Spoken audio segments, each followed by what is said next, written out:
တော့ဦးဇင်းတို့ပြောချင်တာကမိဘကျေးဇူးကိုခုကြည်အောင်ဆက်တဲ့နေ့ဦးဇင်းပြပြီးပြီဘုရားရှင်ဆက်တဲ့အကြောင်းဟောပြီးပြီအရှင်သာရိပုတ္တရာဆက်တဲ့အကြောင်းဟောပြီးပြီဒီလောက်နဲ့သိရင်လည်းရပြီသို့တော့နောက်ထပ်ဇက်ကြောင်းတစ်ခုဟောခြင်းသေးတယ်တဏှာရီတော့အချိန်ကုန်မယ်ပြီးမလား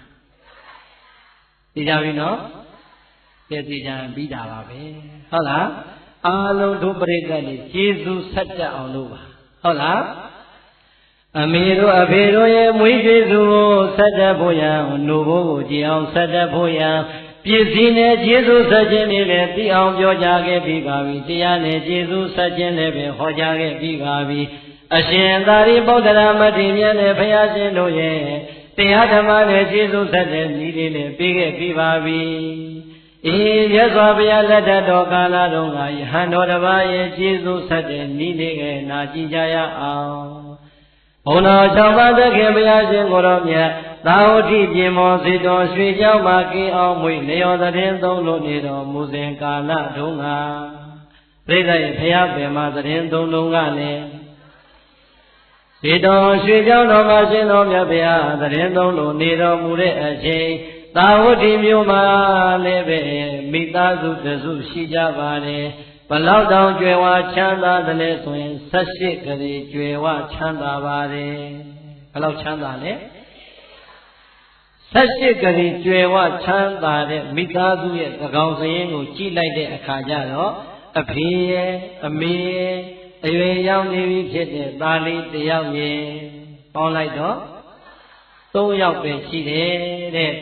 သာဝေသာဘာ3ယောက်ပဲအိမ်ကြီးတိမ်မှာနေပြီးတော့စီစိန်တွေခံစားရင်းနဲ့ပျော်နေလိုက်တာတယောက်ထဲသာရှိတဲ့ဟောဒီသားလေးကိုတခြားသောမိသားစုဝင်တွေနဲ့လုံးဝပတ်သက်ခွင့်မပေးတဲ့အခါ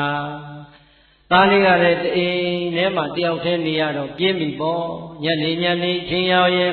အိမ်ရှိဝရဏလေးမှာထွက်ပြီးတော့မတ်တရက်လမ်းသွားလမ်းလာတွေကိုကြည့်ပြီးတော့ကလေးလေးကပီတိတွေဖြစ်လို့နေကြရတယ်ပြီးတော့အမျိုးကောင်းသားလေးတနေ့ဝရဏလေးထွက်ပြီးတော့ရက်နေတဲ့အချိန်မိမိတို့ရဲ့အိမ်ရှိကလမ်းမကြီးပေါ်မှာအေးချမ်းတဲ့မျက်နှာအေးချမ်းတဲ့ခြေနှံအသွင်ပြင်းနေနဲ့သွားနေတဲ့လူသားတွေတွေ့တဲ့အခါဩဒီလူတွေကြည်ရတာအေးချမ်းလိုက်တာဒီလူတွေသွားနေတဲ့ခြေနှံတွေမှာလောဘဒေါသတွေခင်းနေလိုက်တာဘယ်ကိုများသွားကြမှာပါလဲဘာချင်းရနဲ့များသွားနေကြတာပါလဲလို့ပြီးကျင်တဲ့စိတ်ကလေးနဲ့အောက်ထက်ကိုအသာဆင်းခရီးသွားရဲ့အနာကိုကပ်ပြီးတော့မေးကြည့်လိုက်တဲ့အခါအကိုကြီးတို့အမကြီးတို့အတော်ကြီးတို့ဘယ်ကိုများသွားကြမှာပါလဲခမည်းတော်သွားနေတဲ့မျက်နှာတွေကလည်းအေးချမ်းလိုက်တာခြေလမ်းတွေကလည်းလောဘဒေါသမာနခြေလမ်းတွေကင်းပါလိုက်တာလို့မေးလိုက်တဲ့အချိန်ပြန်ပြီးတော့ဖြေလိုက်တဲ့စကားသံကလူကလေးရဲ့ဟိုစေတော်ရွှေကြောင်းတော်မှာဘုန်းတော်၆ပါးသခင်ဘုရားရှင်ကညစဉ်ညတိုင်းတရားဓမ္မတွေဟောကြားပေးနေတယ်ရှင်တော်မြတ်ဘုရားရဲ့တရားဓမ္မတွေကိုနာကြားဖို့ရငါတို့သွားကြမှာပါတရားဆိုတာအေးတယ်တရားဆိုတာငြိမ်းတယ်တရားဆိုတာနှလုံးစိမ်ဝမ်းကိုငြိမ်းချမ်းစေပါတယ်တို့တရားသွားနာကြမလို့ပါကွယ်တဲ့ပရိသတ်ကြီးဘယ်သွားမှာလဲဒီတော့တရားနာသွားမယ်ဆိုတဲ့အတန်ကြားရတဲ့အချိန်ပါရမီဓာတ်ခံပါလာတဲ့သူတွေဖြစ်တဲ့အတွက်ကြောင့်ဒါဆိုရင်အဲ့ဒီတရားကျွန်တော်ကိုနာလို့မရဘူးလားရပါသဘောကွယ်ငါတို့ရဲ့ဘုရားရှင်ကတတိတရွယ်ကုန်းတဲ့ကနေလေသမားတိုင်အောင်သရောင်းသားတိုင်အောင်သူဟောတဲ့တရားကိုတပုံစံနဲ့တစိတ်သေးနဲ့တော့ဟောကြားတော်မူပါတယ်သာလီလည်းနာကြားနိုင်ပါတယ်လိုက်လာလို့ရပါတယ်လို့တရားနာပရိသတ်ရဲ့ဆွဲဆောင်မှုအားကောင်းတဲ့အတွက်ကြောင့်နှလုံးသားတွေကတရားတွေကလည်းထက်သန်လာရှင်တော်မြတ်ဘုရားတရားဝယ်ကိုအားခဲရင်နဲ့ပရိသတ်တော်နာကနေပါသွားလိုက်တာစေတော်ရွှေကြောင်းတော်မှာဘုရားရှင်ကလည်းတရားဓမ္မတွေဟောကြားနေပြီးဒါနရဲ့အကြောင်းတွေသီလရဲ့အကြောင်းတွေနတ်ပြည်ချမ်းသာရဲ့အကြောင်းတွေမြမပြည်ချမ်းသာရဲ့အကြောင်းတွေလွတ်မြောက်ကြောင်းတရားတွေကိုစင်စမ်းမပြတ်ဟောကြားနေတဲ့အထက်ကရှင်တော်မြတ်ဘုရားကအဲ့ဒီနေ့ကြမှာကာမနာအာဒီနဝကထာငါးပြအာယုံကာမဂုဏ်ကြီးရဲ့အပြစ်တွေကိုတန်းစီပြီးတော့ဟောကြားတော်မူလို့နေပါတယ်ခြေသားခြေသမီးတို့ သေလိုမြင်နေရတဲ့ယူပါယုံတတယုံခန္ဓာယုံရတယုံဘုဒ္ဓဘာယုံဓမ္မယုံလို့ခေါ်တဲ့အာယုံ6ပါးကာမဂုဏ်တရားတို့သည်အပူနဲ့သာစပြီးတော့အပူနဲ့သာဆုံးလိမ့်မယ်ဘယ်တော့မှအေးချမ်းတယ်ဆိုတာမရနိုင်ဘူးတကယ်အေးချမ်းတဲ့တရားအစစ်ဆိုတာကယဟန်တို့ရှာနေတဲ့ယဟန်တရားမှသာရှိပါတယ်အေးဒါကြောင့်ညီရတဲ့ဘဝအေးချမ်းတဲ့ဘဝအပူရိကင်းတဲ့ဘဝကိုလိုချင်တဲ့မျိုးကောင်းသားမျိုးကောင်းသမီးပန်ရင်တော့ယဟန်ဘဝမှာယဟန်တရားကိုအားထုတ်ရမယ်လို့ရှင်တော်မြတ်ဘုရားကလည်းယဟန်ပြုတာတရားရှာဖို့ဟောကြားတော်မူနေပြီးတရားနာကြနေတဲ့သူငယ်လေးရဲ့တရားတရားကလည်းထပ်သန်လို့နေပြီးဒီလိုနဲ့တရားပွဲကြီးပြည့်စုံသွားတဲ့အချိန်ထပ်သန်တဲ့တရားတရားကိန်းသွားတဲ့ဟောဒီသူတော်ကောင်းသားလေးအမျိုးကောင်းသားလေးရှင်တော်မြတ်ဘုရားရဲ့ထံတော်ဘာကိုချဉ်ကပ်သွားအိုးဘုန်းတော်ကြီးတော်မူသောမြတ်စွာဘုရားတပည့်တော်သည်အရှင်ဘုရားရဲ့သာသနာမှာဖန်ဝါနီမြတ်ကြသင်္ကန်းဆင်မြန်းလို့ရှင်ဟန်ပြုလိုပါတယ်တပည့်တော်ကိုယဟန်ပြုခွင့်ပေးသနာတော်မူပါလို့ယဟန်ပြုခွင့်တောင်းပါတယ်ဒီတော့မြတ်စွာဘုရားကမျိုးကောင်းသားလေးကိုကြည့်ပြီးတော့ဟဲ့သားလေးငါဘုရားရဲ့သာသနာကိုဝင်လာကြမယ်မျိုးကောင်းသားမျိုးကောင်းသမီးမှန်ရဲ့သင်တို့ရဲ့မိဘနှစ်ပါးကကြီးကြီးပြူပြူနဲ့ခွင့်ပြုမှသာလည်းဟိုပေးခွင့်ရှိပါတယ်။အဲကြောင့်မင်းမိဘနှစ်ပါးကမင်းကိုသာသနာပေါင်းဝင်ဖို့ခွင့်ပေးလိုက်ပြီလားတဲ့။ပြိဿရဲ့မိဘနှစ်ပါးကခွင့်ပေးလိုက်ပြီလား။အရှင်ဘုရားတပည့်တော်ရဲ့မိဘနှစ်ပါးကခွင့်ပေးဖို့နေသာသာအရှင်ဘုရားဓမ္မကိုတရားလာရောက်ပြီးတော့နာကြားတာတော့မှမသိကြရှာသေးပါဘူးဘုရား။ဤကွယ်ဒါဆိုရင်မင်းမိဘနှစ်ပါးထံမှာမင်းခွင့်သွားတောင်းလိုက်အောင်လို့ရှင်တော်မြတ်ဘုရားရဲ့ရွှေနှုတ်တော်ကမိန့်ကြားလိုက်တယ်ဆိုရင်ပဲမိမိရဲ့အိမ်ကိုအပြည့်လေးပြန်မိဘနှစ်ပါးရဲ့အထံမှာယူသေးစွာဥနေချပြီးတော့အဖေတို့အမေတို့ကျွန်တော်ဒီမြတ်စွာဘုရားရဲ့တရားကိုနာကြားကြရပြီးပါပြီလူပေါင်းမှာကျင်လျရတဲ့ကျွန်တော်တို့ရဲ့ဘဝငါးပြာအာယုံကာမဂုဏ်နဲ့သာအချိန်ကုန်လို့နေကြပါတယ်ငါးပြာအာယုံကာမဂုဏ်တရားတွေကပူလောင်လာပါတယ်ဒါကြောင့်အေးရတဲ့တရားကိုရှာဖွေခွင့်ရဖို့ရအတွက်ကျွန်တော်မြတ်စွာဘုရားရဲ့သာသနာမှာဝင်ပြီးတော့ယဟန်ပြုလိုပါတယ်ယဟန်ပြုခွင့်ပေးကြပါလို့မိဘနှစ်ပါးရဲ့ထံမှာခွင့်တောင်းလိုက်တဲ့အချိန်အသက်80ကျော်80တွင်ချင်းနှင်းဝင်ရောက်နေပြီဖြစ်တဲ့အမေအိုကြီးကအသားလေးကိုသိချာကြည့်ငါသားရဲ့မင်းမှုပြောရလေခြင်းတိမ်လုံးမှာ80 80နာကန်နေ80နာကန်နေတဲ့အမေအဖေနားရီခိုင်မျက်စိတွေမုံသွားတွေကြိုခါတွေကိုင်းနေတဲ့ဒီလင်မယားနှစ်ယောက်ကိုမှမေတ္တာရင်ပြီးတော့မြတ်စွာဘုရားရဲ့သာသနာကိုဝင်သွားမင်းလို့ဆိုနေတယ်မင်းမို့လို့ပြောထွက်နေခြင်းကွယ်ငါသားရဲ့အမေပဲလို့မှခွင့်မပေးနိုင်ဘူးတဲ့ငါခွင့်မပေးနိုင်ဘူးသားရဲ့တဲ့အမေတို့ရဲ့အမျိုးကိုပြန်ပြီးတော့ကြည်လိုက်ပါအောင်တမျိုးလုံးတစ်ဆွေလုံးမှငါသားလေးတယောက်သားလေးလူပြေမှာခြံထားခဲ့ရမှာငါသားလေးသည်အမေတို့ရဲ့အညွတ်ဖြစ်တဲ့သားကလေးပါအမေတို့အမျိုးကိုဆက်လက်ရှင်းသာမှုဆိုတာငါသားလေးမှာပဲတာဝန်ရှိပါတယ်သားရဲ့အမေမျက်လုံးအဆုံးမြင်နေရပြီမယ်ငါသားမရှိရင်ကွယ်နေသလိုပါပဲငါသားလေးရဲ့အမေရဲ့မျက်လုံးဆိုရင်လည်းငါသားလေးပါပဲအမေရဲ့အသေးနှလုံးဆိုရင်လည်းငါသားလေးပါပဲအမေရဲ့အသက်ဆိုရင်လည်းငါသားလေးပါပဲကွယ်ဒါကြောင့်အမေပဲနည်းနဲ့မှခွင့်မပေးနိုင်ပါဘူးကွယ်အမေကဘလောက်ပဲသားကတောင်းဆိုခွင့်မပေးတဲ့အခါကျတော့လေ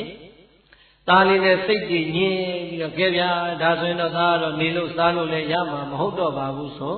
မြတ်စွာဘုရားရဲ့တရားတော်ကိုအာယုံပြုသတိရရင်မိဘနှစ်ပါးခွင့်မပြုတဲ့အတွက်ကြောင့်စိတ်ညစ်ခြင်းများစွာနဲ့အိယာထဲမှာဝင်လင်းလိုက်တာ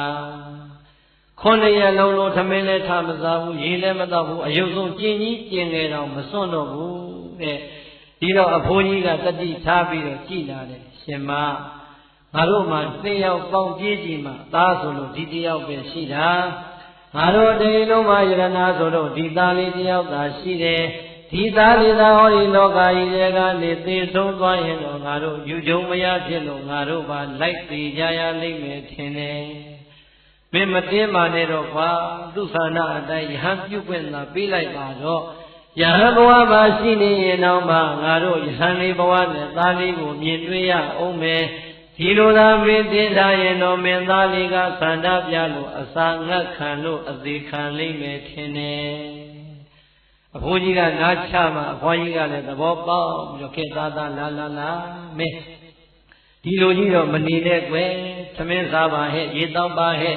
မင်းဖြစ်ခြင်းနဲ့ယဟန်ဘဝကိုအမေကလည်းခွင့်ပေးပါပြီမင်းအဖေကလည်းကြည်ကြည်နက်နက်နဲ့ခွင့်ပေးလိုက်ပါပြီငါသားလေးသာသနာပေါင်းကိုဝင်ခွင့်ရပါပြီ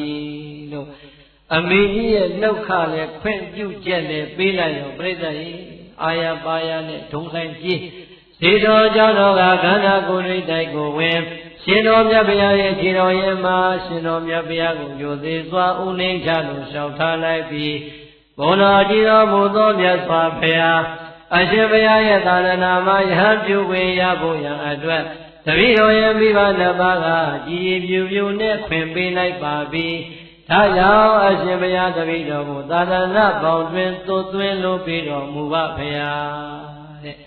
အာရပါရနဲ့လျှောက်ထားရှင်တော်မြတ်ဘုရားကအရှင်သာရိပုတ္တရာမထေရမြတ်ကိုယဟန်ပြုခွင့်တာဝန်ပေးပြီးတဲ့အချိန်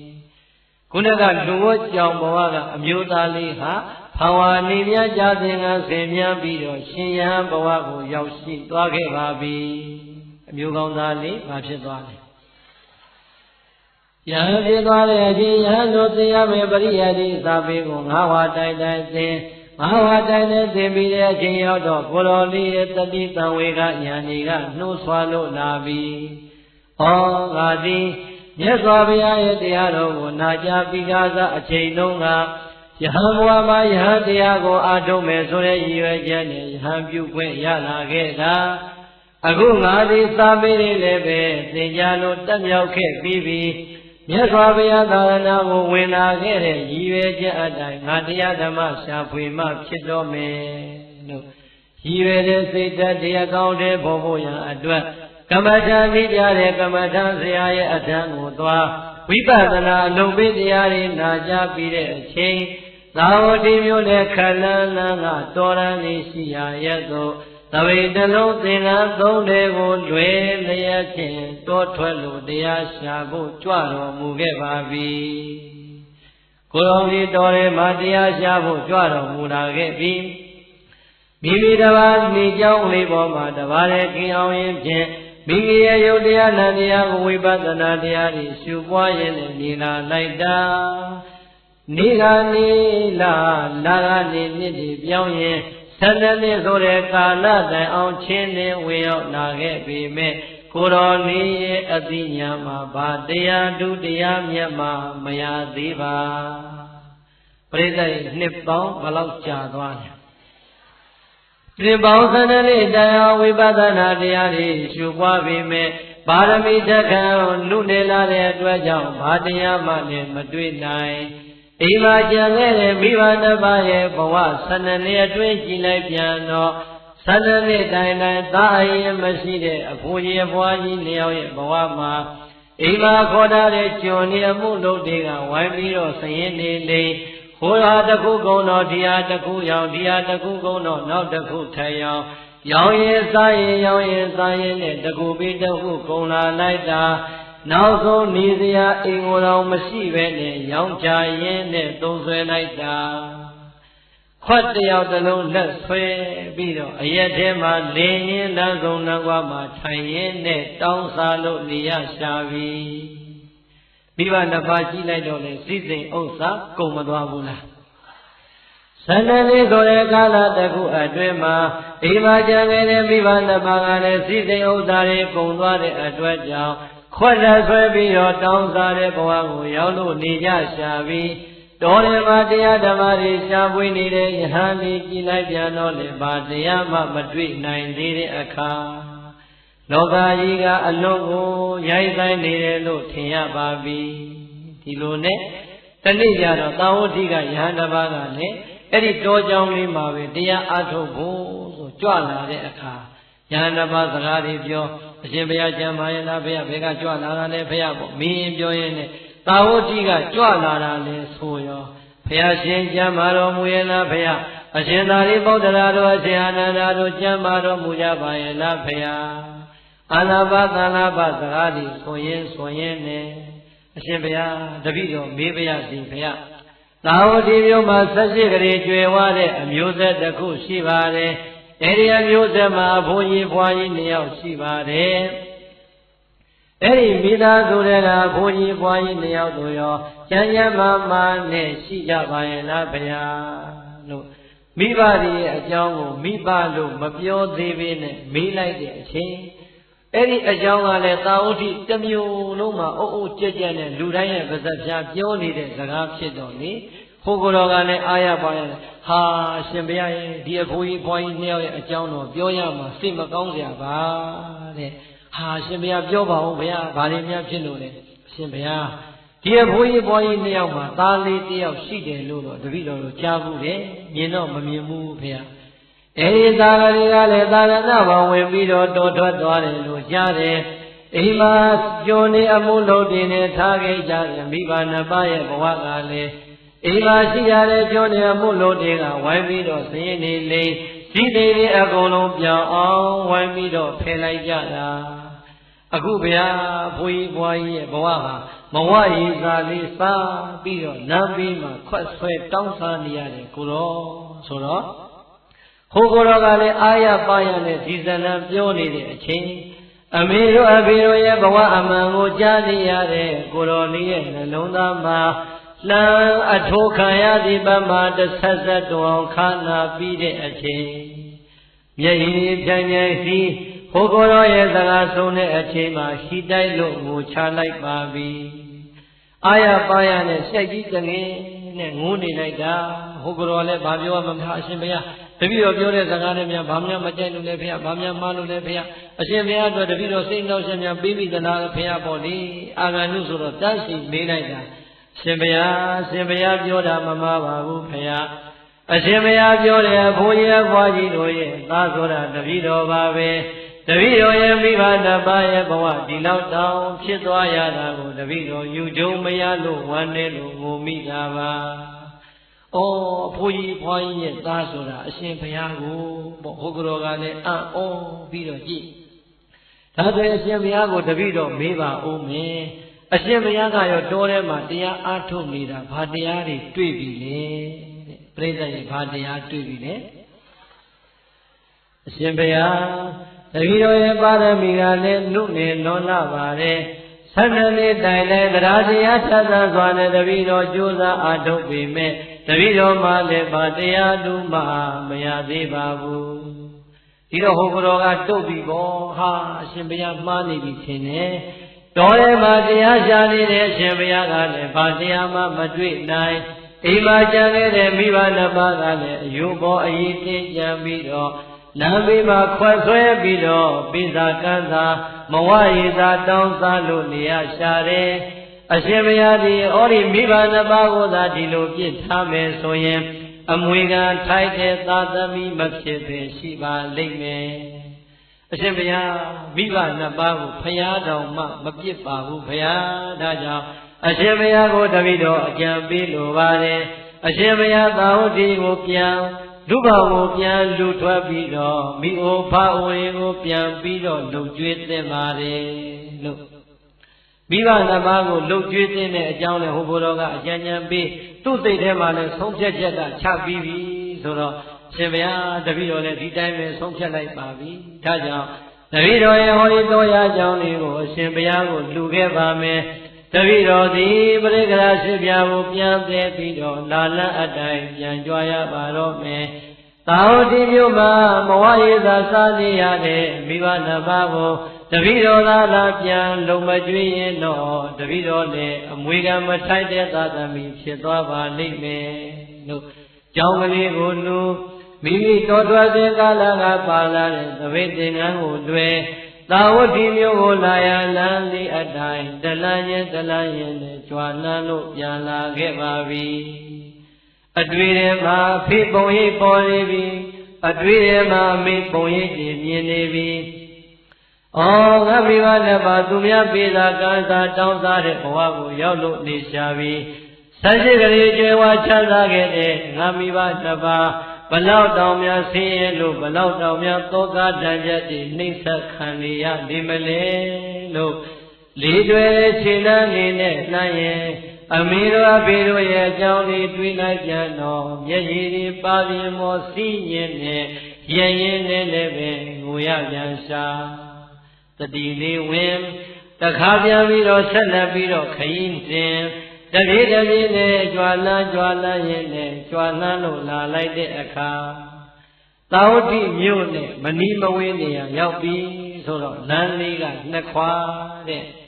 ညာဘလမ်းလေးအတိုင်းရှောင်းလန်းလို့လိုက်သွားမယ်ဆိုရင်သာဝတိမြို့ဇေတော်ရွှေကျောင်းတော်ရဲ့မုတ်ဦးဝါကိုတည့်တည့်ဝင်သွားတဲ့လမ်းဘယ်ဘလမ်းလေးအတိုင်းရှောင်ပြီးတော့လိုက်သွားမယ်ဆိုရင်သာဝတိမြို့တကားတွေကိုတတ်ပြီးတော့ဝင်သွားတဲ့လမ်းနဲ့လမ်းကုန်ရဲ့အလယ်မှာကိုတော်လေးမတ်တက်ရက်ပြီးတော့စဉ်းစားတော်မူရပြန်ပြီ။အာဒီလမ်းလေးအတိုင်းသွားရင်တော့သာဝတိမြို့တကားကိုတတ်ပြီးတော့ရောက်မယ်။သာဝတိမြို့ကိုရောက်ရင်ငါအဖေနဲ့ငါအမေကိုငါဒီညနေကစာပြီးတော့ရှာခွင့်ရမယ်။အမေနဲ့အဖေကိုကံကောင်းရင်ဒီညအတွင်းမှာပဲငါပြန်တွေ့လိမ့်မယ်။ဟောဒီနာတိုင်းလိုက်သွားရင်တော့ရှင်တော်မြတ်ဖျားကိုငါအာရပါရဖူးခွင့်ရလိမ့်မယ်ငါဘယ်လမ်းကနေပြီးတော့ရှောင်လန်းရလိမ့်မလဲလို့စဉ်းစားကံဝင်လို့နေတဲ့အချိန်အတွင်ပန်းလေးကပေါ်လာပြီဩငါကမနက်ဗံမိဘနှစ်ပါးနဲ့တွေ့ရင်လူထွက်ပြီးတော့လူဘဝကိုရောက်သွားတော့မှဒီကနေ့တညသာလည်းမြတ်စွာဘုရားသာသနာမှာနေခွင့်ရတော့မှဖြစ်တဲ့အတွက်ကြောင့်ရှင်တော်မြတ်ဘုရားရဲ့ရွှေမျက်နှာတော်ကိုနောက်ဆုံးအာရပါရဖူးလိုက်မယ်ရှင်တော်မြတ်ဘုရားဟောကြားမယ်ဒီကနေ့ညတရားကငါအာရပါရနဲ့နာကြားလိုက်မယ်မနက်မိုးလင်းမှပဲငါအဖေနဲ့အမေကိုရှာတော့မယ်လို့မှန်ကန်တဲ့ဆုံးဖြတ်ချက်ကလေးကိုချသာဝတိမြို့စေတော်ကျောင်းပေါင်းကိုတန်းတန်းကြီးဝင်သွားတဲ့လမ်းလေးအတိုင်းတပြေးတပြေးနဲ့ရှောင်းလန်းလို့ကြွာလန်းလာလိုက်တာနေဝင်မိုးချုံစအချိန်ရှင်တော်မြတ်ဘုရားကလည်းသာဝတိမြို့ကစေတော်ရွှေကျောင်းတော်မှာနေ့စဉ်ဟောကြားနေတဲ့တရားဓမ္မလမ်းကြောင်းအတိုင်းတရားဓမ္မတွေစတင်လို့ဟောကြားနေပါပြီကိုတော်လေးနောက်နာကနေပြီးတော့တရားနာနေတဲ့အချိန်အဲဒီနေ့ကျမှပဲရှင်တော်မြတ်ဘုရားကအာလုံးသောယံပရိသတ်လူပရိသတ်တွေကိုဘယ်လိုတရားမျိုးဟောကြားသလဲဆိုရင်မာတုပောတကသုတ်တံနဲ့ခြေသားတို့တဲ့ဟောဒီလောကကြီးထဲမှာတဘဝတခါသာဆုံးရတဲ့မိဘနှစ်ပါးနဲ့ဆုံခွင့်ရတဲ့အချိန်မှာမိဩဘာဝရီကိုပြည့်စည်နဲ့လုံကျွေးခြင်းတရားဓမ္မနဲ့လုံကျွေးခြင်းလို့ခေါ်တယ်လုံကျွေးခြင်းကိုသင်တို့ပြုကြရမယ်မင်းတို့ရဲ့မိဘနှစ်ပါးကမင်းတို့ကိုမွေးဖွားပြီးသားအချိန်တည်းကငါတို့ရဲ့သာသမီတွေကငါတို့ရဲ့ဟောဒီမျောလင်းခြင်း၅ပါးနဲ့ပြန်ပြီးတော့ပြည့်စုံနေမယ်မိဘနှစ်ပါးရဲ့နှလုံးသားမှာအဲ့ဒီအချိန်တည်းကမျောလင်းခဲ့တယ်အေးမိဘနှစ်ပါးမျောလင်းသွားတဲ့အဲ့ဒီမျောလင်းချက်နဲ့ကြည်အောင်ဆက်ရမယ်မိဘနှစ်ပါးရဲ့နှလုံးသားမှာလည်းသရတရားတွေတည်အောင်သီလတရားတွေတည်အောင်သာဂတရားတွေတည်အောင်ပညာတရားတွေတည်အောင်အောင်လည်းပဲမင်းတို့ကြိုးစားပြီးတော့ကျေးဇူးပေးဆက်ရမယ်လို့ရှင်တော်မြတ်ဘုရားကလည်းမိဘကျေးဇူးတရားတွေခေါ်ကြလို့နေတယ်ငါဘုရားသည်ပင်မိဘနှစ်ပါးရဲ့ကျေးဇူးကိုဆက်ခင်ရတယ်ငါဘုရားရဲ့သာတော်သံဃာတော်ရှင်မြတ်တွေသည်လည်း229သွဲသောသိက္ခာပုဒ်ကိုဆင်ញံထားကြပေမဲ့အမေရဖေရဆင်းရဲလို့နေမယ်မပြေစုံမှုဒုက္ခရောက်နေမယ်ဆိုရင်သင်တို့ရတာတဲ့ဟောဒီသပိတ်နဲ့ဆွမ်းခံပြီးတော့လည်းလုံကျွေးရမယ်ဟောဒီသပိတ်ထဲမှာရေအပြည့်ထည့်ပြီးတော့အမေတို့အဖေတို့ကိုတောက်ရည်အဖြစ်နဲ့လည်းတိုက်ကျွေးရမယ်ချိုးရည်အဖြစ်နဲ့လည်းချိုးပေးကောင်းတယ်အေးမိဘနှစ်ပါးရဲ့ကျင်ကြီးကျင်ငယ်ကိုလည်းသုတ်တင်ပေးကောင်းတယ်တဲ့ရှင်တော်မြတ်ဘုရားကယဟန်တွေတော်မှကျေးဇူးဆရာမဲ့အကြောင်းကိုဟောကြားတော်မူနေပါတယ်ဟုတ်လား ယဟန်လည်းပဲဝိနည်းသိက္ခာဖို့ဆင်မြန်းထားပြီမဲ့မိဘဆင်းရဲတဲ့အခါဆွမ်းကြွေးခွင့်မရဘူးလား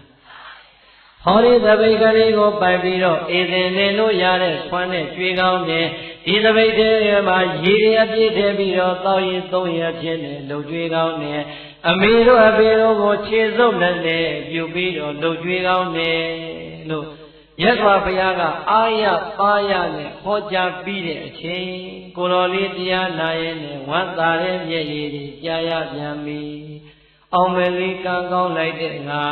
ဟောဒီလောကရဲ့မှာငါလောကံကောင်းတဲ့ပုဂ္ဂိုလ်ရှိနိုင်မယ်မထင်တော့ဘူးရှင်တော်မြတ်ဘုရားရဲ့တရားကိုသာငါမနာကြားမိခဲ့ရင်တော့ငါဒီယခုအချိန်မှာလူထွက်ပြီးတော့လူပေါင်းကိုရောက်နေလိုက်ပြီအောင်မလေးအခုတော့ယဟန်ဆိုတာမိဘနှစ်ပါးဆင်းရဲလို့နေရင်ဖြင့်ဆွမ်းခံနဲ့ကြွေးကောင်းနဲ့ရေခက်နဲ့ပေးကောင်းနဲ့ဘိုးကြီးဝငယ်နဲ့ပြူကောင်းနဲ့ခြေစုပ်လက်နဲ့ပြူပေးကောင်းနေတဲ့မြတ်စွာဘုရားကခွင့်ပေးလို့နေပါလားဒီတော့ငါလူထွက်เสียဘာလူတော့မလဲတဲ့ငါမသင်္ကန်းသဗ္ဗသင်္ကန်းသဗ္ဗပရိက္ခရာတွေအပိုင်ရှိတယ်ငါနေတိုင်းမိဘနှစ်ပါးကိုဆွမ်းခံလို့လှုပ်ကြွေးတော့မယ်လို့ဆုံးဖြတ်ချက်တွေခိုင်ခိုင်ချတရားလုံးဝမ်းသာဝမ်းတဲ့စိတ်တွေနဲ့အိလို့မပြောမိုးတော့ရောင်ပြီးလင်းအားကြီးအချိန်ရောက်ပြီဆိုတဲ့အခါကျတော့ဇေတောเจ้าပေါင်းကသမ္မာလေးမှသပိတ်ကလေးကိုအသာချိတ်သင်္ကန်းလေးကိုတပ်ပဲသပိတ်ကလေးကိုအသာလွယ်သာဝတိမျိုးထဲမှာအာယုသံဃာကြွားဖို့ရာအတွက်ပြင်ဆင်ပြီးတဲ့အချိန်ကိုတော်လေးဒုတိယအချိန်ရပ်ပြီးတော့စဉ်းစားရပြန်ပြီ။အာတိအမေတော်အဖေတို့ကိုအရင်သွားပြီးတော့တွေ့အောင်ရှာရရင်ကောင်းလေမလား။ဒါမှမဟုတ်ရင်ဟောဒီသပိတ်ထဲမှာယာကုသွားပူပူလေးတွေရအောင်အလူခံရင်ကောင်းလေမလား။ဒီမိဘဆိုတာသာသမီကပါလာတဲ့လက်ဆောင်ပစ္စည်းကိုတွေ့ရမြင်ရရင်တန်ဖိုးမရှိပဲမရှိညာတော့လည်းပဲငါသားကြီးကသိတယ်လိုက်တာလိမ္မာလိုက်တာ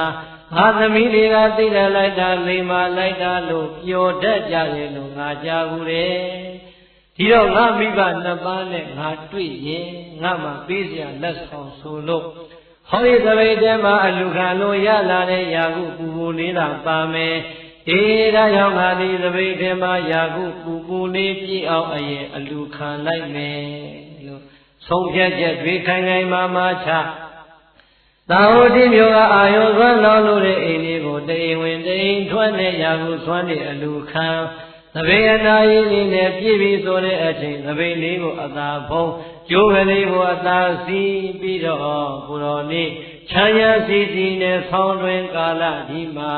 လမ်းမရဲ့အလင်မှာမတ်တရက်ပြီးတော့အမေနဲ့အဖေရှားပုံတော်ဖွင့်ရတော့မယ်ရပြီအမေတို့အဖေတို့ကိုတွေ့ရင်ကြွေးဖို့ရအတွက်ယာကုပူပူလေးကတော့ငါမှရနေပြီအမေနဲ့အဖေဘယ်နေရာမှာရှိနိုင်မလဲစဉ်းစားရင်းနဲ့ငါရှာရတော့မယ်။ဩငါမိဘတွေကအိမ်လေးရောက်လိုက်ပြီးနေစရာအိမ်ပိုင်လည်းမရှိတော့ဘူးဆိုရင်ယခုလိုချမ်းသာစိတ္တိကာလကြီးမှာတော့တေချာပေါင်းရှိနိုင်တာကအရေးကလေးတွေရှိနေတဲ့ဇယက်အိုဇယက်ပြက်တွေမှာကျောင်းဟိုကျောင်းပြက်ဒီမှာတော့ငါမိဘနှစ်ပါးတေချာပေါင်းရှိနိုင်လိမ့်မယ်ထင်တယ်ဒီတော့ငါကျောင်းအိုကျောင်းပြက်ဇယက်အိုဇယက်ပြက်ဒီမှာအရင်ရှာတာကောင်းမယ်တဲ့ခန္ဓာငါကျောင်းအိုကြီးရှိတဲ့နေရာကိုသုတ်ချင်လေးတင်ပြီးတော့လှမ်းတပြည့်တပြည့်မိလာတဲ့အချိန်မှာတထိန်လေးခုန်နေတဲ့ရင်လေးကိုအသာဖိကျောင်းကြီးရဲ့အောက်မှာအမေနဲ့အဖေများရှိနေမလားမျက်လုံးလေးကလေးကလေးနဲ့အာရပါရနဲ့ဝင်ပြီးတော့ရှာဩကျောင်းအောက်မှာတော့မရှိဘူးအပေါ်တက်ကသစ္စာရောက်တွေကဆွေးနေပြီမဲ့လူတယောက်နှစ်ယောက်တော့တက်လို့နေလို့ရသေးရဲ့ထင်တယ်ငါအဖေနဲ့ငါအမေအပေါ်တက်ကသစ္စာဘုံအဆွေးလေးဘေးမှများကွေးကွေးလေးအိတ်နေမလားဆိုတဲ့အထင်နဲ့ကျောင်းကြီးရဲ့ဘောကိုမဝမရဲနဲ့တက်ပြီးတော့ကြည်ပြန်ကျောင်းပေါ်မှာသာနှက်သွားပြီမဲ့အမေနဲ့ဖေးရဲ့အိမ်ရောင်ကိုမတွေ့ရပြန်တပြေးတပြေးနဲ့အောက်ဘဝသားဆင်းအတွေ့ထဲမှာဝမ်းနေတဲ့စိတ်အားငယ်တဲ့စိတ်ကလေးကဝင်လာပြီ။ဩငါအဖေနဲ့ငါအမေတကယ်ဆိုရင်ဟောဒီလိုနေရာမျိုးမှာရှိရမှာ အခုတော့ဒီလိုနေရာမျိုးတွေတနေရာဝင်တနေရာထွက်ရှာတာတော့မှမတွေ့ဘူးဆိုရင်တော့ငါမိဘနှစ်ပါးဘိုးကောတော်ကြွမလာခင်တော့ကတော့လူပြေမှာအသက်ထင်ရှားရှိသေးတယ်ထင်တယ်လူပြေမှာအသက်ထင်ရှားမှအခုအချိန်ရှိကြပါတော့မလားကွယ်လွန်များသွားကြပြီလားမသိဘူးတဲ့အိမ်မရပိုင်းမရှိတဲ့ပုဂ္ဂိုလ်တွေနေကြတဲ့ဒီနေရာမျိုးမှာအဖေနဲ့အမေမရှိဘူးဆိုရင်ငါပင်တို့နေရာကိုရှာရရင်ကောင်းပြီမလဲလို့အတွေ့အကြုံကိုချေရပြန်ရှာပြီးစိတ်ကူးထဲမှာတွေ့ရပြန်ပြီငါမိဘနှစ်ပါးကဘလောက်ပင်ဆင်းရဲသွားတယ်ဘလောက်ပင်စားစရာနေစရာမရှိဘူးလို့ဆိုတော်ညာလေအသက်တွေကြည့်လိုက်တော့80နာကပ်နေတဲ့အရွယ်ကြီးတွေဖြစ်နေပြီတကယ်အနည်းဆုံးရှိနိုင်တာကငါတို့သာဝိသဘာတွေပျော်ပျော်ကြီးနေခဲ့တဲ့ငါတို့ရဲ့ရက်ွက်ထဲမှာရှိနိုင်တယ်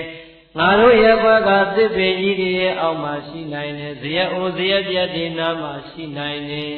လို့မိမိတို့နေခဲ့တဲ့ရက်ွက်တွေလမ်းတွေကိုစိတ်ထဲမှာပြန်အာယုံပြုတ်ပြီးတော့သာဝိသဘာပျော်ပျော်နေခဲ့တဲ့ရက်ွက်လေးရှိရာကိုအတွေ့လေးတွေနဲ့တပြေးတပြေးနဲ့ကြွာလန်းလို့သွားရပြန်ပြီနေနေကလည်းဒီရိပ်နဲ့ကြာနေပြီမိုးလျာစောကြီးမှာတပါးရဲ့မြင့်မုံကြမှာရှာဖွေနေတဲ့ကိုတော်လေးလူရိပ်လူရောက်တော့မတွေ့ပြန်တော့အာငယ်တဲ့စိတ်တွေကဝင်လာဝမ်းနေတဲ့စိတ်တွေကရင်ထဲမှာမခံနိုင်တဲ့အချိန်မျက်ရည်တွေကလည်းပါပြင်ပေါ်တသွင်းသွင်းစီးရင်တဲ့ကိုတော်လေးရှောင်းနှမ်းရင်နဲ့ရှာလာလိုက်တာလမ်းကုန်လမ်းခွလေးတစ်ခုကိုလှမ်းပြီးကြည့်လိုက်တော့လူနှစ်ယောက်ငုတ်တုတ်ထိုင်းနေတဲ့အသွင်ပြင်လေးလည်းမြင်ရောကိုတော်လေးအတက်သွားတယ်အောင်မလေးမနက်ခင်းစောရင်ငါတယောက်ကတမန်လုံးရှာနေလိုက်တာ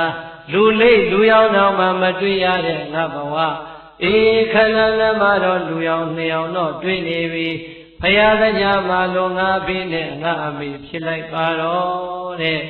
အမြင်အာယုန်ထဲမှာပေါ်လာတဲ့လူရိပ်ရှိရာကိုအာရပါရနဲ့လှမ်းသွက်သွက်လက်လက်နဲ့လှမ်းလှမ်းလာတဲ့ခြေလမ်းတွေသည်တပြေးတပြေးနဲ့လူလုံးကွဲတဲ့နေရာကိုရောက်လာလေခြေလမ်းတွေကလှေးနေလာလေ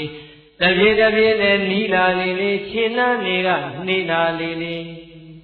အသွင်အပြင်ကြီးထင်ရှားလာပြီဆိုတော့ဖြစ်မှဖြစ်ရလေငါအဖေနဲ့ငါအမေပါလားအမေရဲ့အသားရည်တွေကလည်းအယိုးပေါ်အရင်တင်တဲ့အသွင်ဖြစ်နေပြီဝတ်ထားတဲ့ဓမင်းကြီးကြည်လိုက်ပြန်တော့လည်းပဲနွမ်းရည်လိုကြည်မွနေပြီဟိုဘနာမှာမြင်နေရတဲ့အဖေကြီးလိုက်ပြန်တော့လေတောင်ဝေးလေးကိုထောင်မိပြီးတော့မလဲအောင်ငုတ်တုတ်ထိုင်နေရရှာပြီသားကြီးရဲ့ပြင်မမိတဲ့ကံမဟုတ်ပေမဲ့ပြစ်ထားမိတဲ့ကံတွေကြောင့်ငါအဖေနဲ့ငါအမေဒီလိုဖြစ်သွားရလေခြင်းဆိုတဲ့အတွေ့တွေကနှိမ့်ဆက်လာတဲ့အခါ